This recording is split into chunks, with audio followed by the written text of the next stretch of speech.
What's up guys, it's me Straw Hat Nate and I'm back this month with a new Boruto video. This month we got Boruto 2 Blue Vortex, chapter 11, titled True Power.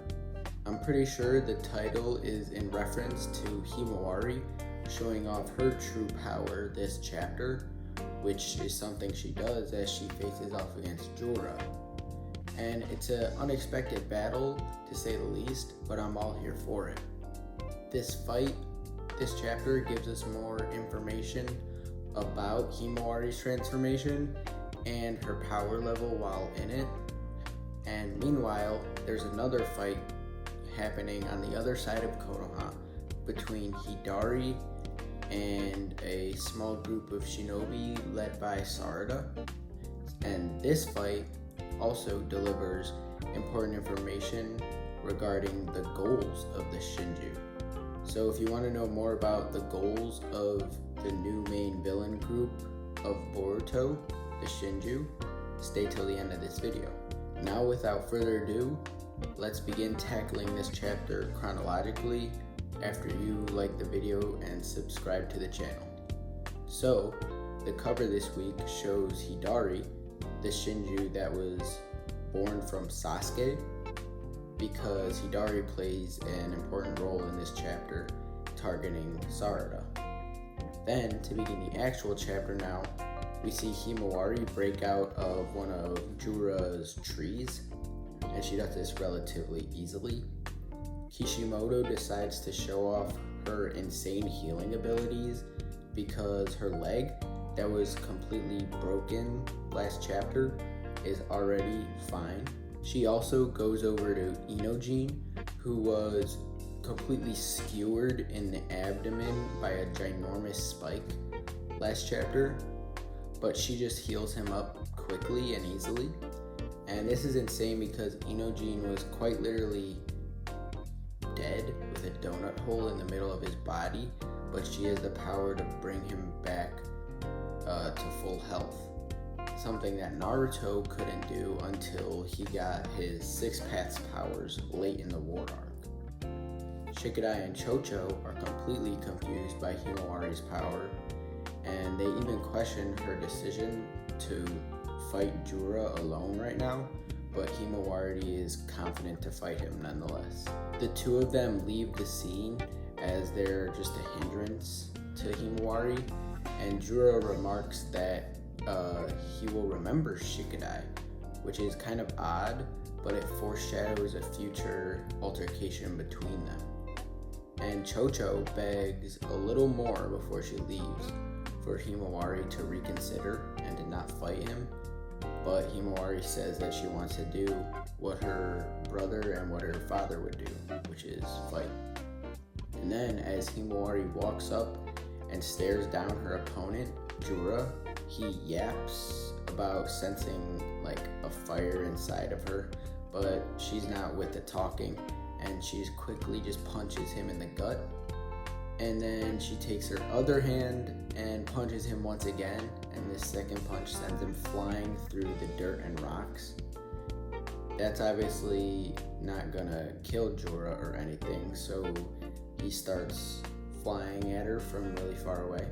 Now, my favorite part of the chapter, Himawari forms a literal tail beast ball using her 9 strands of hair as tails. And I'll state again that Naruto couldn't do anything like this until he achieved KCM 1 in the war arc. And Jura responds by forming a tailed beast ball of his own with his eyeball, and they both fire their balls at each other, and then the two of them collide mid-air, causing a massive explosion that is seen by even Shikadai and Chocho miles away. Jura lands on the ground now and expresses his surprise because Himawari is super strong and he didn't expect that. He even alludes to the fact that Himawari is similar to the Ten Tails and even to the Shinju because of her blessed bloodline of being a descendant of both Hamura and Hagoromo. And now Jura attacks again by butting her in the head and then kicking her to the ground, and it's not like he's troubled by her power or anything. Then he says he's going to be going all out, which proves that Himawari is pushing him more than any other person who's fought against him yet, showing her immense power. Now we switch over to Sarada's group because they are fighting against Hidari, and we see Hidari heal completely from a cut off arm by just going through the claw marks and coming back out. So he has merely complete healing abilities. Hidari shows curiosity again because he talks about Sarada's Sharingan and the Chidori because he wants to learn about them. And Konohamaru, the leader of the group, repeats his question that he said last chapter about what Hidari is, what's his goal here, and what's his connection to Sasuke. But again, Hidari doesn't know anything about himself, or he doesn't know the name Sasuke at all. He is also trying to figure out his own identity, which is his purpose for being here, targeting Sarada to learn more about the man who he was born from. And now the fighting starts up again by Hidari grabbing onto Sarada and then electrifying her with the Chidori. He is replicating the Chidori, showing his mimicry skills, but he has to grab onto her, which is a more easy to use technique.